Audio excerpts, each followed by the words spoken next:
The bunch of brooms scattered all over the ground, missing Amara's head by inches. Get out. Get out now. Mama Kunto's voice split the morning air like thunder. You think you can stay in my house without pain? You think your tears and your sob stories will move me? Amara stumbled backward, her younger sister clutching her wrapper, trembling. The other tenants had gathered in the courtyard, but none dared speak. They'd all seen this before. They'd all felt Mama Kunto's wrath. Please, Mama Kunto, Amara's voice cracked.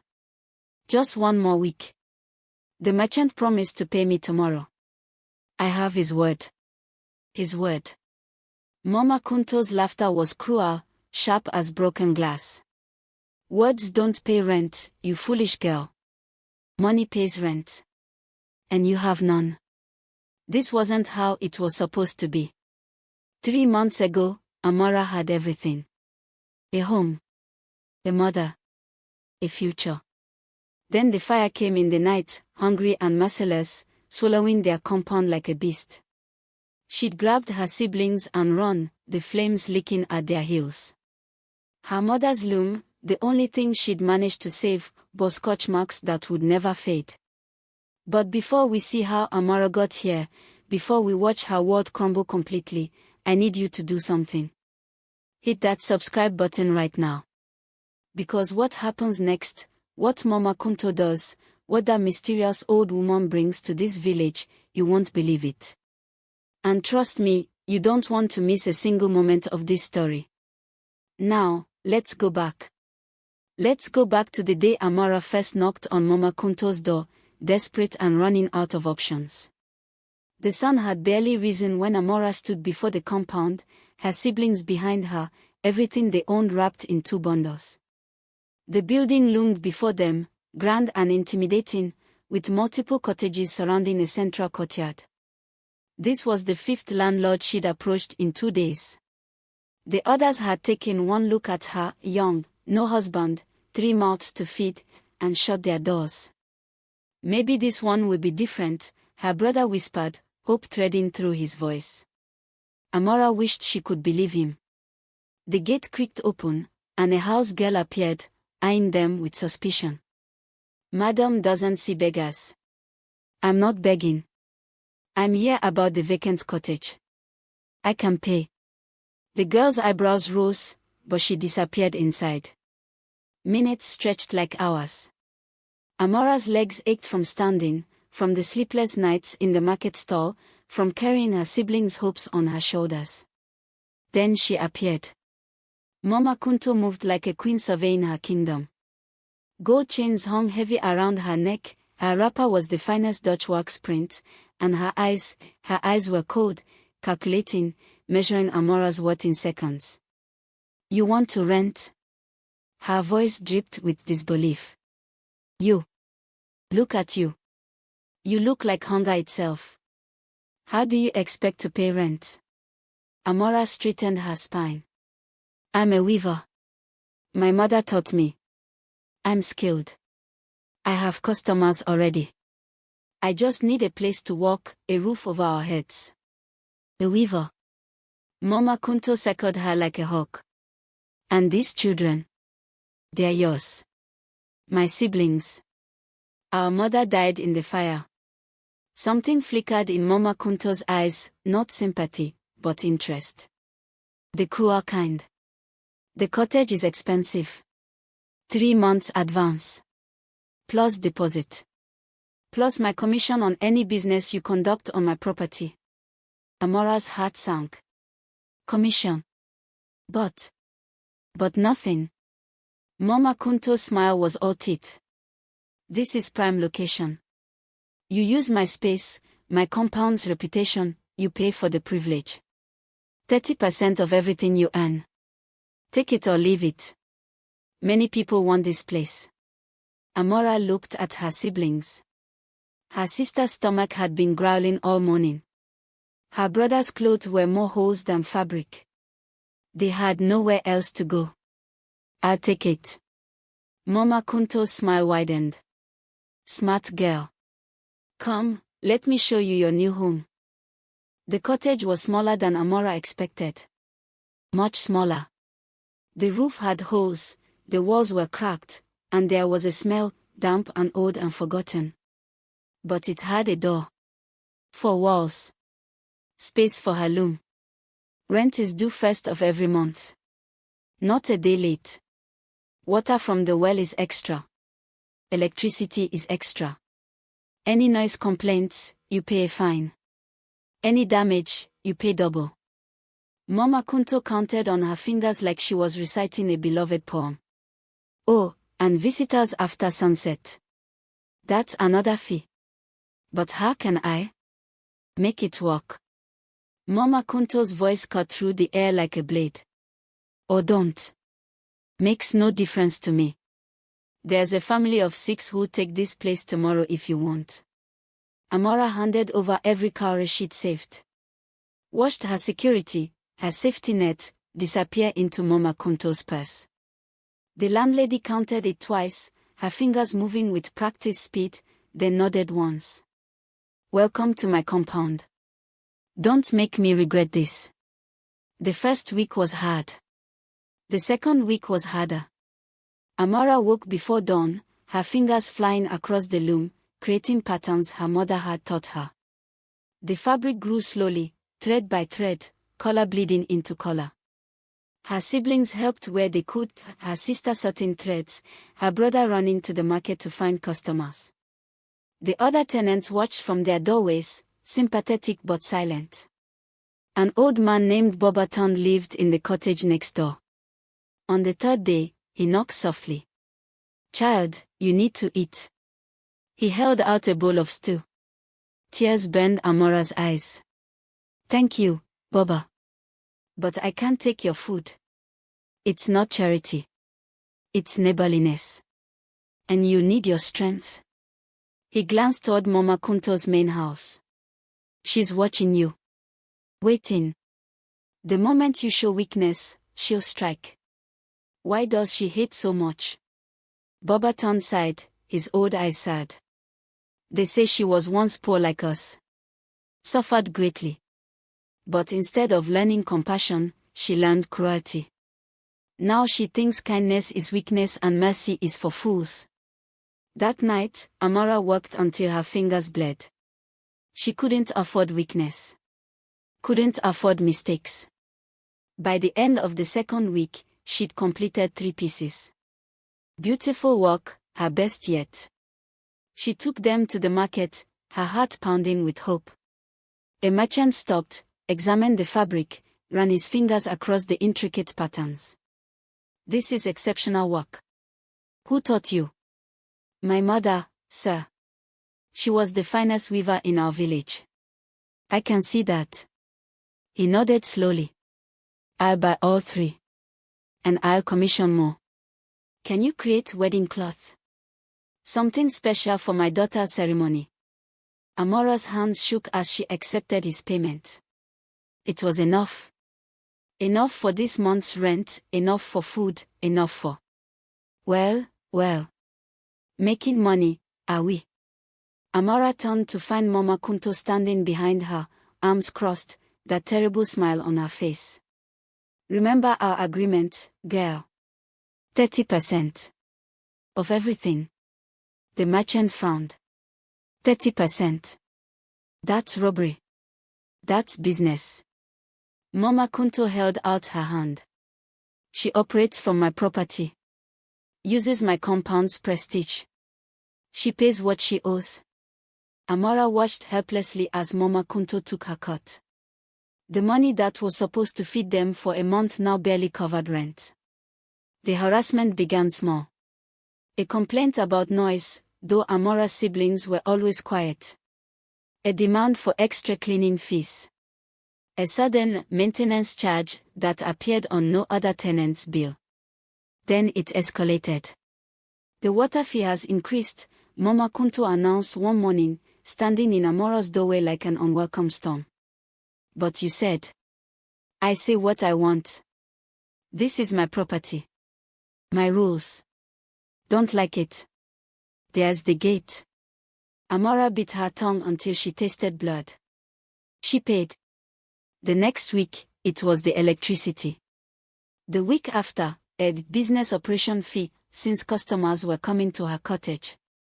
Every time Amara climbed close to stability, Mama Kunto appeared with another demand, another fee, another way to extract every cowrie from her fingers. The other tenants whispered warnings. "She's jealous," one woman said. "People in the market are praising you, talking about your kindness, your skill. Mama Kunto can't stand anyone being loved more than her." Amara worked harder, slept less. Her fingers developed calluses on top of calluses.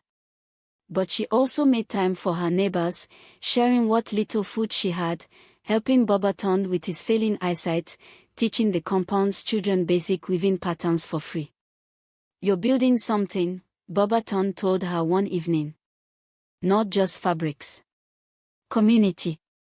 That's worth more than gold." But gold was what Mama Kunto wanted. 1 month turned into 2. Amara's work grew more renowned. A wealthy merchant's wife commissioned an entire set of ceremonial cloths. The payment would be substantial, enough to finally get ahead, maybe even save some money. Amara worked day and night on that commission.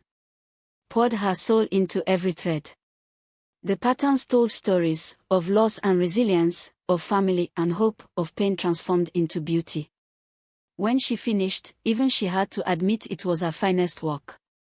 The merchant's wife was delighted. "This is magnificent. You have a true gift, child." She paid generously, even adding extra for the exceptional quality. Amara clutched the money, her heart soaring. This was it. This was the breakthrough. She could pay Mama Kunto, feed her siblings properly, maybe even repair the holes in their roof. She was counting the notes in her cottage when the door banged open. "I heard you got paid today." Mama Kunto stood silhouetted in the doorway, her shadow stretching across the floor like a threat. "A big commission." "Very big." "Yes, Mama Kunto. And I have your 30% right here." 30%. Mama Kunto laughed, that cruel sound that made Amara's skin crawl. "Oh no, child. For work of this magnitude. For a commission this large. That's 50%.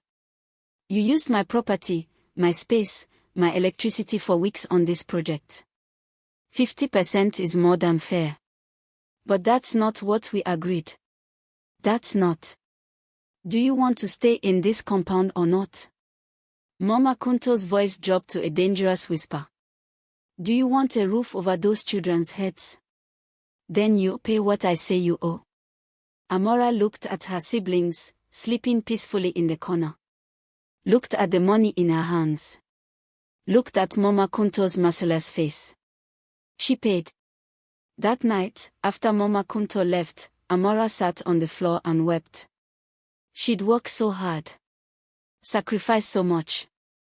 And for what? To watch her earnings disappear into someone else's purse.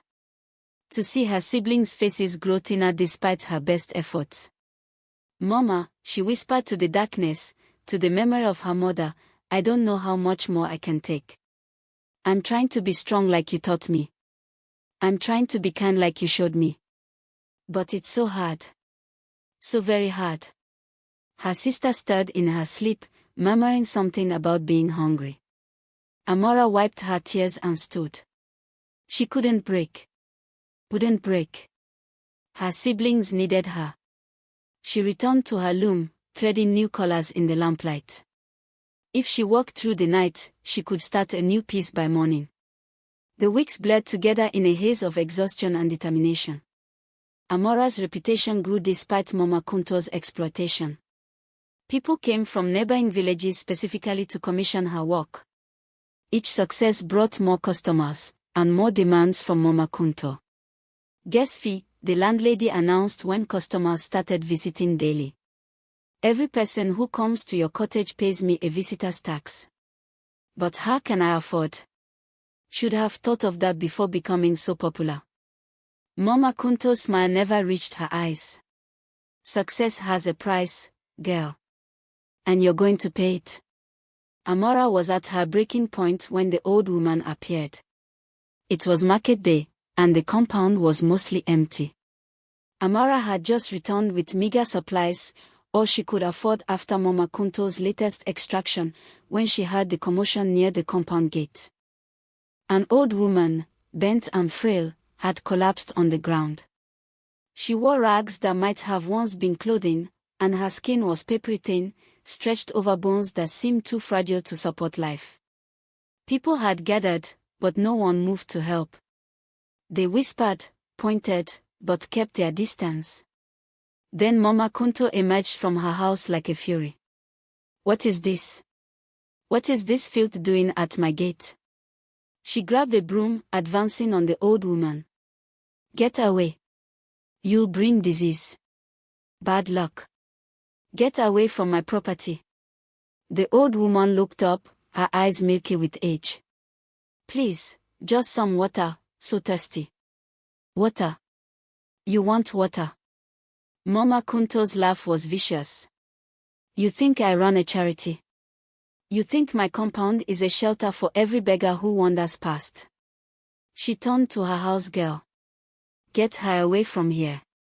I don't want her shadow touching my gate." The servants moved to drag the old woman away. The other tenants watched, guilt and fear warring on their faces. But Mama Kunto's wrath was legendary. Who would dare defy her? Amara stepped forward. "Wait." Her voice was quiet but steady. Everyone turned. Mama Kunto's eyes narrowed. "What did you say?" "I said wait." Amara moved toward the old woman, kneeling beside her. "Grandmother, can you stand? Let me help you." "Amara." Mama Kunto's voice could have shattered stone. "Step away from her right now. She needs help. She needs to live. And if you touch her, if you bring her into my compound, you'll be out on the street today. This very day. Do you understand me?" Amara looked at the old woman's face, at the pain and exhaustion written there. Looked at her own cottage, the only shelter her siblings had. Looked at Mama Kunto's face, twisted with rage. And made her choice. "Then I'll be on the street." Amara slipped her arm around the old woman's shoulders. "Come, grandmother. My cottage is small, but you're welcome there." The old woman's eyes focused on Amara's face, and for a moment, something flickered there, something that might have been recognition, or assessment, or something else entirely. Mama Kunto's face turned purple. "You dare. You dare defy me in my own compound. I dare to help someone in need. My mother taught me that before she taught me to weave. Your mother taught you foolishness." Mama Kunto's finger stabbed the air. "You have until tonight. Tonight. To get out of my compound. You, your siblings, and your beggar friend. All of you. Gone." But Amara was already helping the old woman toward her cottage, her decision made, her path chosen, even if it led to ruin. Inside her cottage, she helped the old woman onto her own sleeping mat. Her siblings stared with wide eyes but didn't complain. Amara brought water, then the last of their food, a small bowl of rice and stew she'd been saving for the children's dinner. "Here, grandmother. Please, eat." The old woman's hands trembled as she accepted the bowl. "Child, you've sacrificed much for a stranger. Your home, your security. What's security worth if we lose our humanity?" Amara smiled, though tears threatened. "Besides, we've been homeless before. We survived. We'll survive again." That night, Amara lay awake, listening to the old woman's labored breathing, wondering where they would go in the morning. Her brother slept fitfully, her sister cried quietly into her cloth. Bobaton had slipped a small bag of coins under her door with a note, "For wherever you go next. You have a good heart." But as Amara closed her eyes, she felt something strange. The air in the cottage shifted, thickened, became charged with something she couldn't name. The old woman's breathing steadied, deepened, changed. And then, impossibly, lights began to fill the room. Amara sat up, her heart hammering. The old woman was glowing. Not metaphorically, literally glowing, as if light lived beneath her skin. The rags she wore began to shimmer, transform, becoming robes of radiant cloth. Her bent back straightened, her frail limbs grew strong, her milky eyes cleared to sharp, penetrating darkness. "Grandmother," Amara whispered. The being that had been an old woman stood, and the ceiling seemed to expand to accommodate her presence. Her voice, when she spoke, resonated like drums and bells and thunder. "I am Ola, guardian spirit of this land, keeper of justice, witness to all deeds done in darkness and light." Amara's siblings had woken now, staring in terrified wonder. Even the walls of the cottage seemed to lean in, listening. "I walk among mortals," Ola continued, wearing the face of the helpless, the forgotten, the despised. "I test the hearts of men and women. I see who shows mercy when mercy cost everything. Who chooses kindness when cruelty would be easier? Who remembers their humanity when the world demands they forget it?" She moved toward Amara, and every step seemed to echo with power. "You, child of Ngozi, daughter of weavers, sister to orphans, you chose. When your home was threatened, when your security hung by a thread, when every voice of reason shouted that you should save yourself, you chose compassion. You chose love. You chose right." Allah placed her hands on Amara's loom, and it began to glow, to hum with energy. The scorch marks from the fire faded. The worn became smooth and strong. The simple frame became something more, something that sang with potential. "From this moment, everything your hands create will carry my blessing. Your fabrics will bring joy to the sorrowful, healing to the sick, hope to the despairing. You will weave not just thread but dreams, not just patterns but destinies. As you have woven kindness into this community, so shall abundance be woven into your life." Then Ola's expression hardened, her eyes growing cold as winter. She turned toward the direction of Mama Kunto's house. "But there is one whose heart is stone wrapped in flesh. One who has taken much and given nothing. One who mistakes cruelty for strength, fear for respect, greed for wisdom." Outside, they heard a scream. Mama Kunto's scream.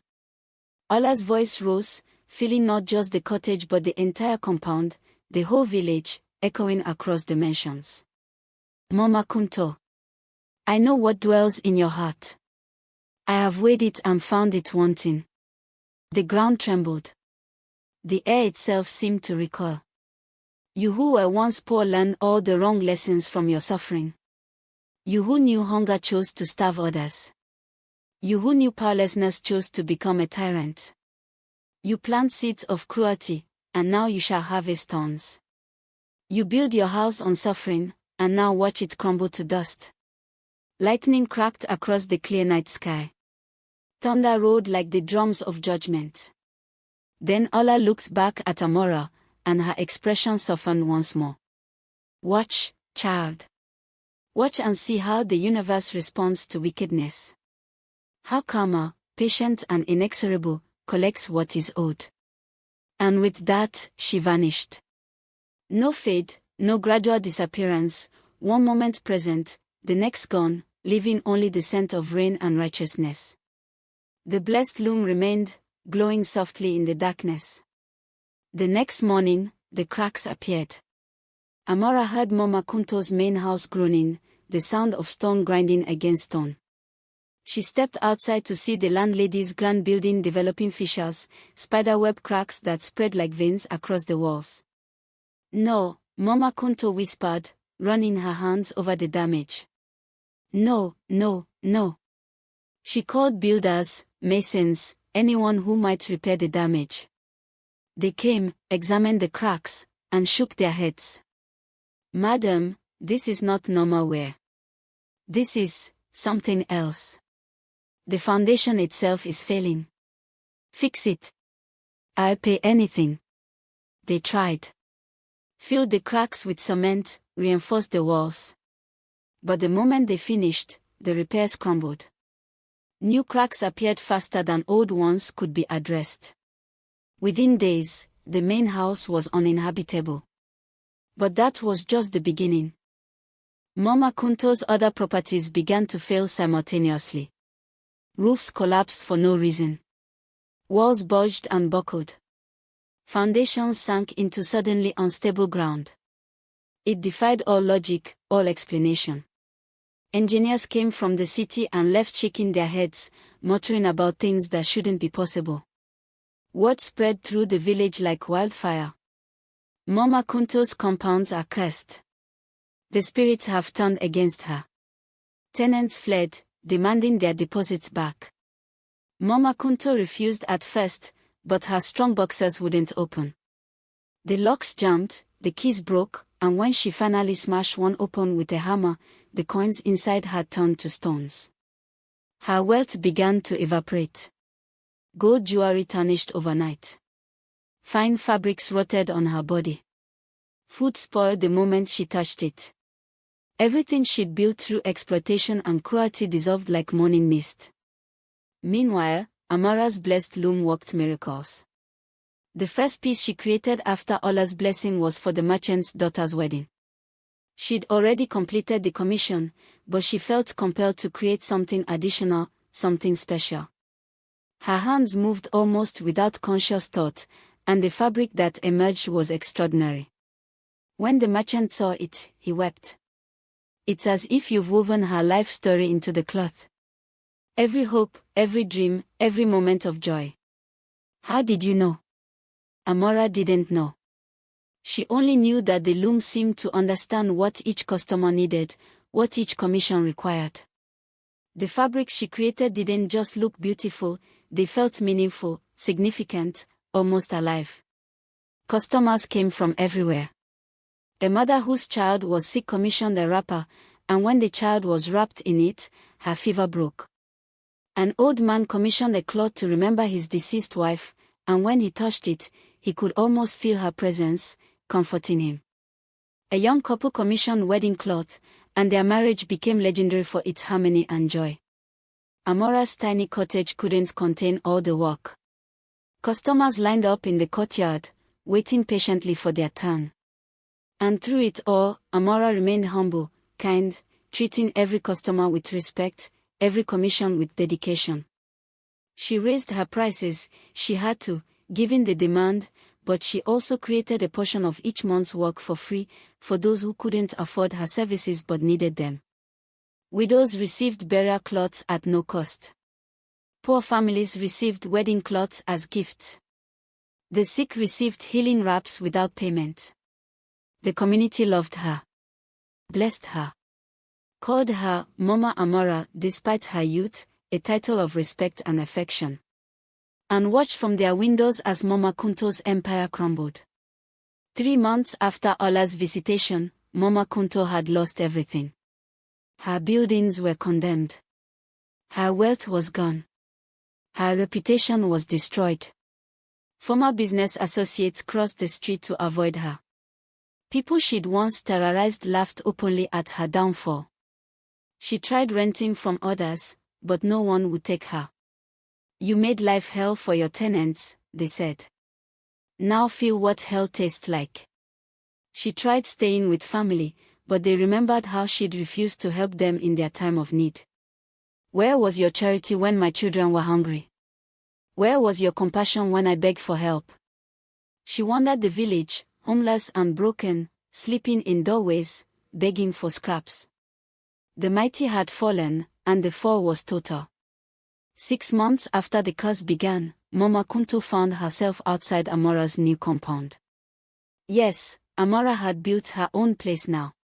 A beautiful compound with multiple cottages, all offered at fair rents to those in need.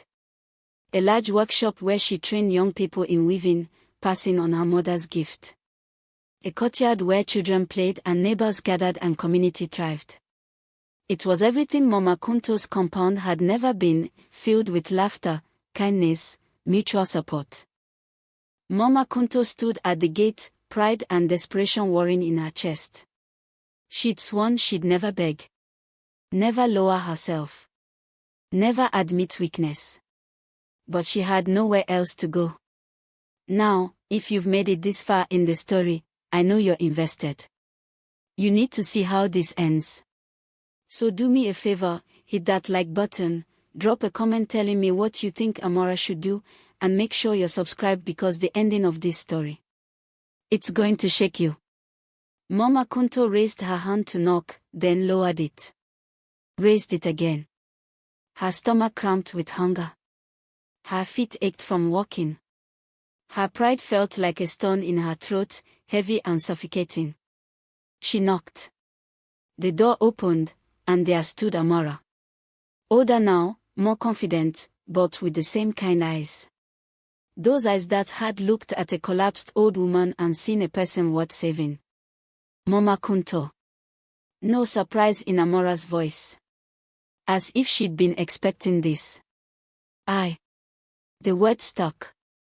Mama Kunto had spent so many years commanding, demanding, never asking. She didn't know how to be humble. I have nowhere to go. I know. I have no money. I know. Mama Kunto's voice cracked. I am nothing. Amara stepped aside. Come in. The inside of the main house was beautiful but not ostentatious. Comfortable but not extravagant. There was a warmth here that Mama Kunto's grand compound had never possessed, despite all its finery. Sit, please. Amara gestured to a chair. You must be tired. Mama Kunto sat, and the moment she did, the exhaustion of 6 months crashed over her.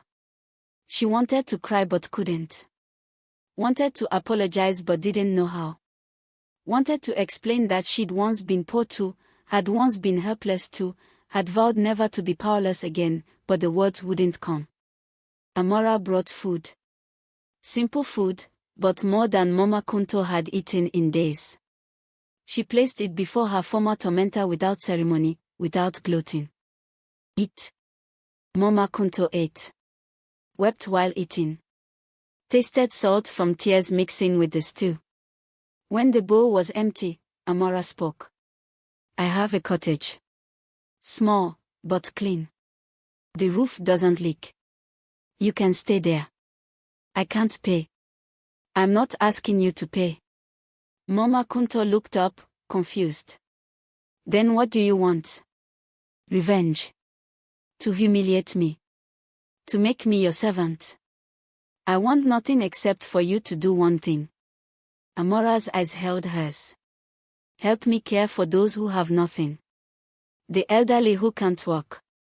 The sick who can't afford medicine. The children who have no parents.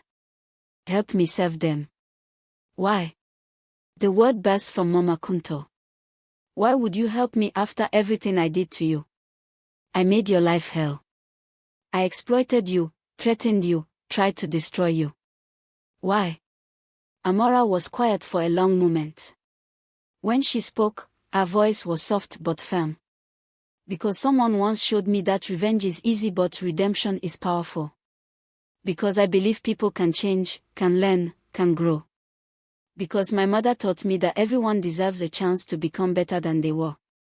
She stood, moving toward the door. The cottage is ready. You can start tomorrow, helping in the community kitchen. We feed 50 people every morning, the old, the sick, the struggling. Your job will be to help serve them, listen to them, see them as human beings, not burdens or opportunities. Mama Kunto followed her outside, across the courtyard to a small cottage. Inside, it was simple but comfortable. A sleeping mat, a lamp, a basin for washing. More than she deserved. Far more. Amara, she called as the young woman turned to leave. Why do you believe I can change? After everything I've done, why believe that? Amara smiled, sad and wise beyond her years. Because 6 months ago, a spirit guardian showed me that the universe believes in transformation. That curses and blessings aren't just about punishment and reward, they're about teaching. About growth. About becoming who we're meant to be. She paused at the doorway. You have a choice now, Mama Kunto. The same choice we all have every day. To be cruel or kind. To take or give. To destroy or build. Choose wisely. That night, in the small cottage, Mama Kunto couldn't sleep. She kept thinking about the people she'd evicted, the families she'd destroyed, the suffering she'd caused. Kept seeing Amara's face, not triumphant or vengeful, but compassionate. Offering not just shelter but a path forward. The next morning, she reported to the community kitchen. 50 people, all hungry, all in need. Some she recognized, tenants she'd thrown out, people she'd refused to help, faces she'd ignored or despised. They recognized her too. Some glared. Some turned away. Some looked at her with pity. Here. One of Amara's helpers thrust a ladle into her hands. You serve the rice. 1 scoop per person. No more, no less. Everyone gets the same. Mama Kunto stood at the serving table, and the first person in line was an old woman. The same old woman whose family she'd evicted 2 years ago, throwing their belongings into the street. Their eyes met. The old woman's hand trembled as she held out her bowl. Please, Mama Kunto whispered, the first genuine plea she'd made in years. Please forgive me. The old woman said nothing. Just held out her bowl. Mama Kunto served her rice. Then the next person. And the next. And the next. With each scoop, she saw faces from her past. Victims of her cruelty. People she'd harmed. And with each serving, something inside her began to crack, not like her buildings had cracked, with destruction, but like a seed cracks open to let new life emerge. Days turned into weeks. Mama Kunto served breakfast every morning. Listened to people's stories. Heard their struggles. Saw their humanity in a way she'd never allowed herself to see before. An old man told her about losing his wife, and Mama Kunto remembered being young and losing her own mother to poverty and preventable illness, the loss that had hardened her heart. A young mother spoke of her sick child, and Mama Kunto remembered being sick as a child herself, her mother begging for help that never came. A widow described her eviction, and Mama Kunto saw herself in that story, young, desperate, cast out by landlords who saw her as less than human. She'd become exactly what she'd once hated. Had transformed her pain into a weapon instead of wisdom. 1 month became 2. Mama Kunto's hands, once soft from avoiding work, grew callous from labor. Her back, once straight with pride, bent with genuine humility. Her heart, once stone, began to soften. Amara watched from a distance, saying little, but Mama Kunto felt her presence, patient, supportive, giving her space to transform. Then came the day that changed everything. A young woman appeared at the compound gate, holding 2 small children, her possessions in a single bundle. She looked desperate, exhausted, terrified. She looked exactly like Amara had looked 6 months ago. Please, the young woman said. I heard there's someone here who helps people. My home burned down. I have nowhere to go. I can walk, I can pay, I just need. Come. Mama Kunto found herself speaking before she thought. Come inside. We'll find you a place. The young woman stared at her, shocked by the kindness. Mama Kunto stared at herself, equally shocked. When had helping become her first instinct instead of her last? She brought the woman to Amara, who smiled, not with surprise, but with recognition. As if she'd been waiting for this moment.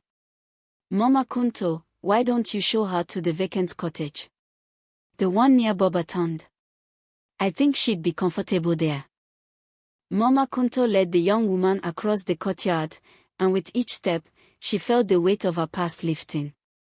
Not disappearing, she'd carry those regrets forever, but becoming bearable, becoming lessons instead of just scars. She helped the woman settle in, brought her food, made sure the children were comfortable. And as she did, she saw Amara watching from across the courtyard, and their eyes met. No words were exchanged. None were needed. Mama Kunto was learning, growing, transforming. But the universe wasn't finished teaching. 3 months after Mama Kunto arrived at Amara's compound, on a night when the moon hung full and heavy in the sky, there came a knock at the gate. Not desperate like the young mother's knock. Not hesitant like Mama Kunto's had been. Powerful. Commanding. Deliberate. Amara opened the gate to find a figure wrapped in shadows, wearing robes that seemed to absorb light. Behind the figure, the night sky rippled like water disturbed by storms. Amara, daughter of Ngozi. The voice was neither male nor female, neither young nor old. Your work here has been noted. Your compassion has been measured. Your transformation of this one, the figure gestured toward Mama Kunto's cottage, has been weighed. Who are you? Amara's voice was steady despite the fear creeping up her spine. I am Ekwensu's messenger. The trickster spirit has watched your story unfold with great interest. He proposes a test. A final test. From the shadows, another figure emerged. A man, tall and elegant, dressed in fine clothes. He bowed to Amara with exaggerated courtesy. I am a merchant from the north. I have heard tales of your miraculous fabrics, your blessed loom. I wish to commission a piece, the largest, most complex work you've ever created. I will pay you wealth beyond imagination. Enough to expand your compound tenfold. Enough to help not 50 people but 500. He smiled, and his teeth were too white, too perfect. But there is one condition. The fabric must be woven from thread spun by Mama Kunto. Only her hands can prepare the thread. Only her work can be the foundation of your masterpiece. Amara's heart went cold. She knew this was no ordinary commission. And if she refuses? If her thread isn't suitable? The merchant's smile widened. Then she is unworthy of redemption. Then her curse returns, and this time, it extends to all who have sheltered her. Including you. Including this compound. Including everyone you've helped. Behind him, the shadow figure nodded. The trickster gives gifts with teeth. Help that harms. Redemption with a price. Choose carefully, weaver. Refuse, and you protect yourself but condemn her. Accept, and you risk everything you've built on the worthiness of one who has shown herself unworthy 1,000 times before. They vanished, leaving only the merchant standing at the gate, his smile expectant. Amara turned to find Mama Kunto standing behind her, having heard everything. The old woman's face was pale, her hands trembling.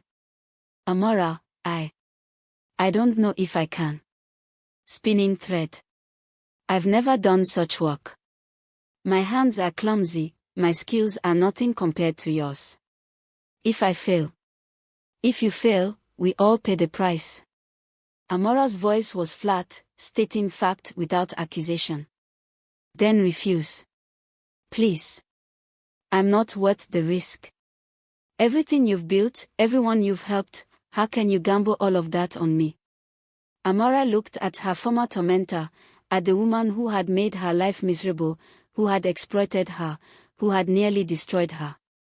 Looked at the woman who had spent 3 months serving breakfast to the poor, who had welcomed the desperate mother without hesitation, who had been slowly, painfully learning what it meant to be human. Because, Amara said slowly, isn't that what faith is? Believing in someone when all evidence suggests you shouldn't. Isn't that what redemption requires, not just the desire to change, but someone willing to risk something for your transformation? She turned back to the merchant. We accept your commission. The merchant's smile faltered for just a moment, as if he'd expected refusal. Then it returned, broader than before. Excellent. You have 1 month. The thread must be perfect, pure, strong, without flaw. If it is anything less, the curse returns. If Mama Kunto's work is found wanting, everything falls. He bowed again and dissolved into the night like smoke. Mama Kunto sank to her knees. What have you done? Amara, what have you done? Giving you the chance you gave me, no, the chance you never gave me but should have. Amara helped her to her feet. Giving you a reason to discover what you're truly capable of when someone believes in you. The next morning, they began. Amara set up a spinning wheel in Mama Kunto's cottage and brought the finest cotton, silk, and wool. Mama Kunto stared at the materials like they were instruments of torture. I can't do this.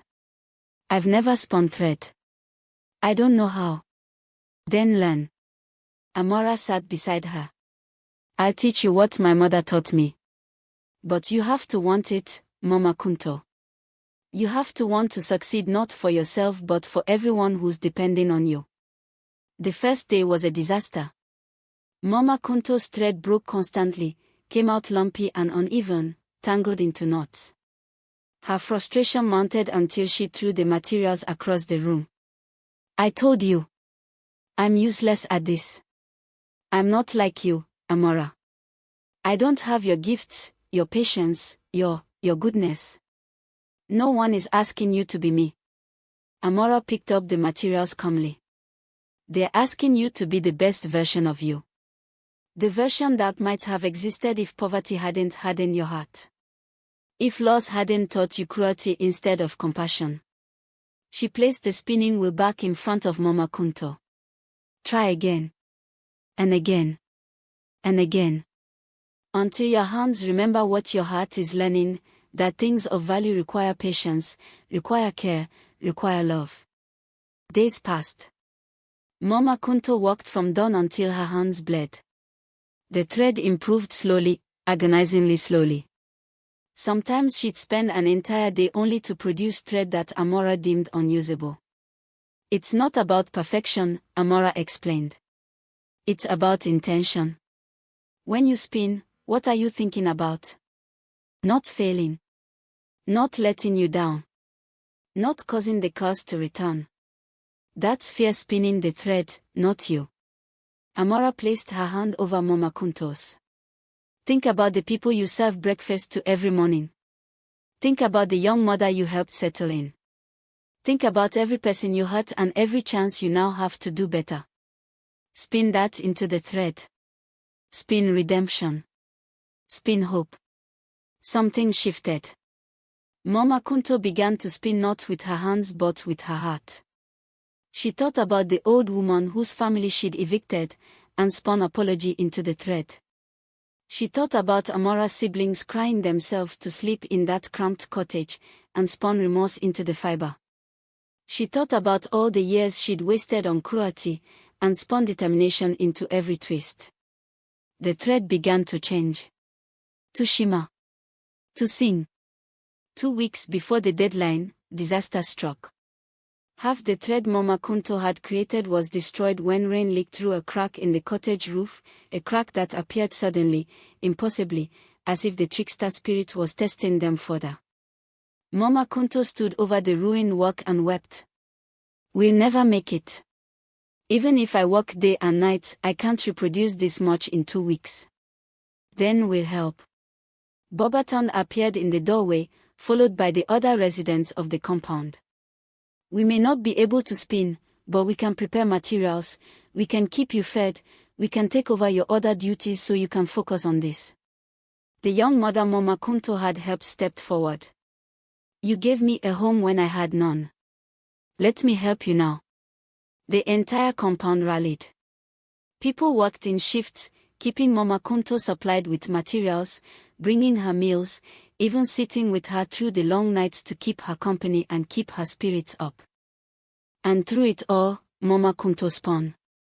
Her fingers flew, her wheel hummed, and the thread grew, thread that caught the light like captured starlight, thread that felt alive to the touch, thread that seemed to vibrate with accumulated hope and hard-won wisdom.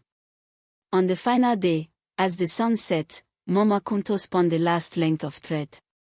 She held it up, and it glowed in the dying light, perfect and pure and strong. She brought it to Amara with trembling hands. Is it enough? Amara examined every inch carefully. Tested its strength. Felt its energy. And smiled. It's more than enough. It's extraordinary.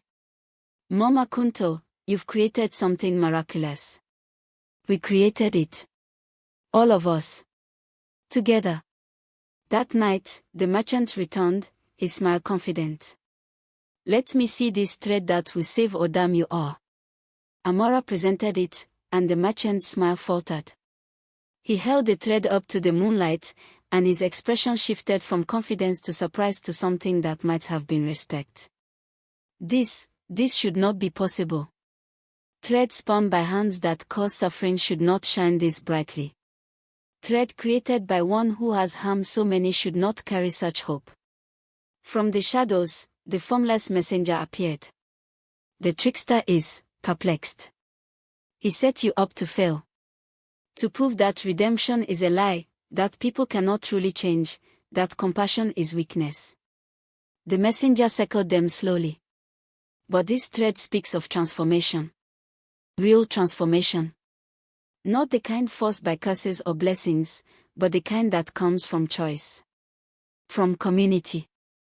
From someone believing in you when you don't believe in yourself.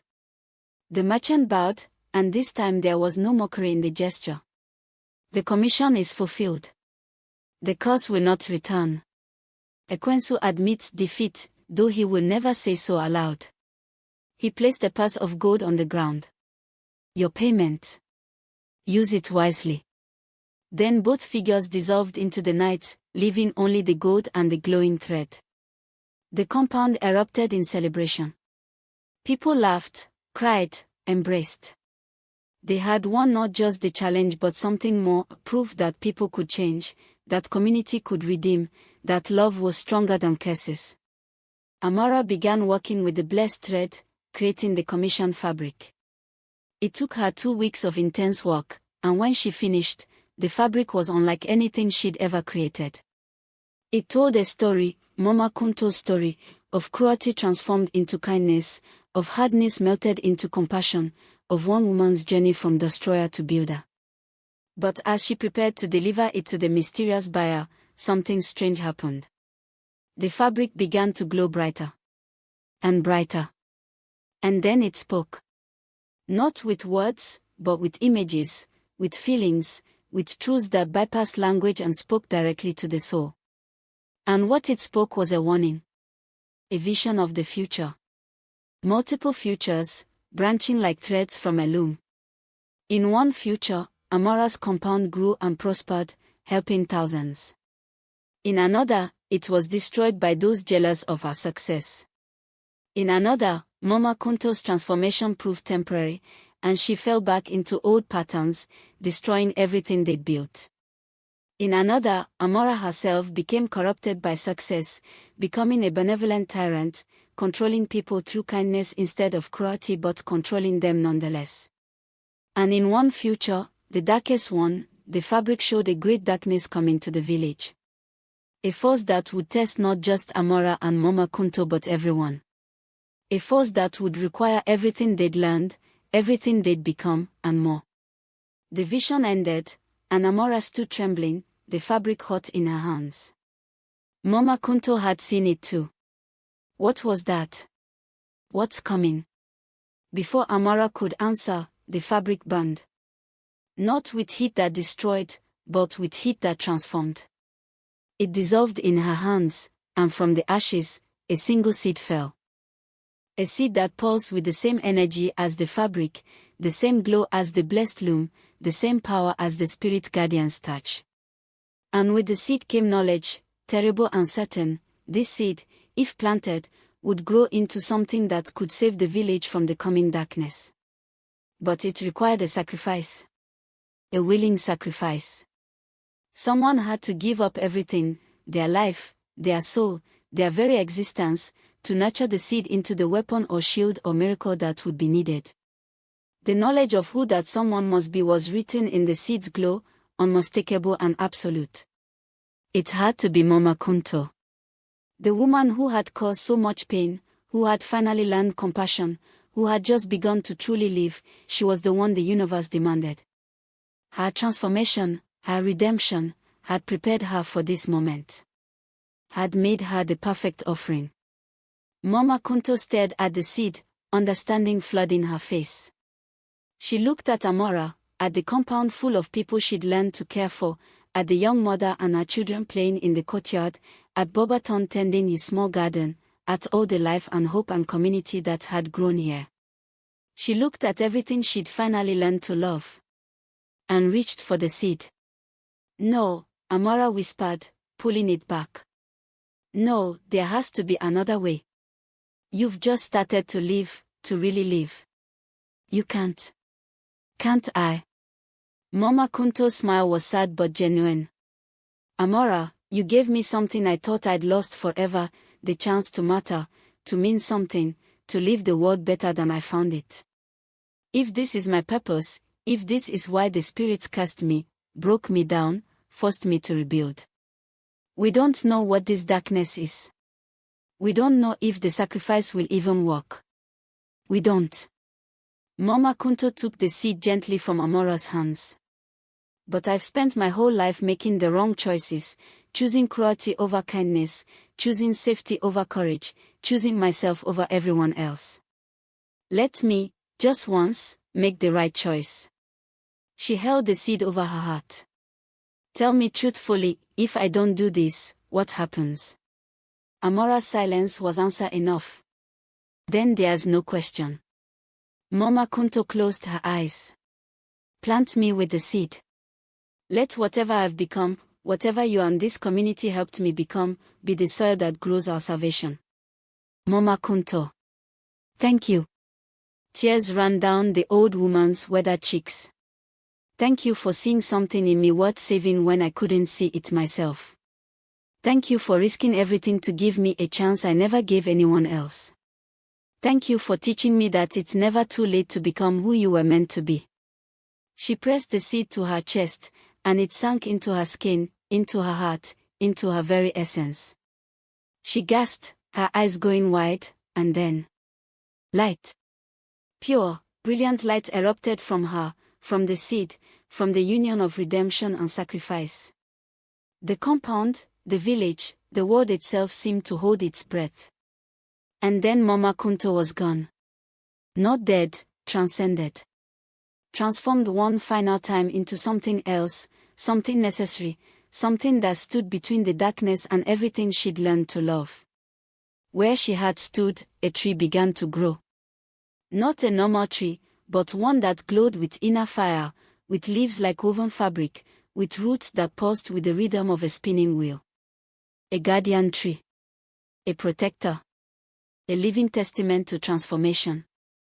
Amara fell to her knees, grief and a warring in her chest. And in the distance, thunder rumbled. The darkness was coming. The test was beginning. And they would face it with the legacy of a woman who had been terrible and became wonderful, who had destroyed and then rebuilt, who had learned, at the cost of everything, what it meant to truly give. But that, as the tree's leaves whispered in a voice that sounded like Mama Kunto and also like something older and wiser and eternal, is a story for another time.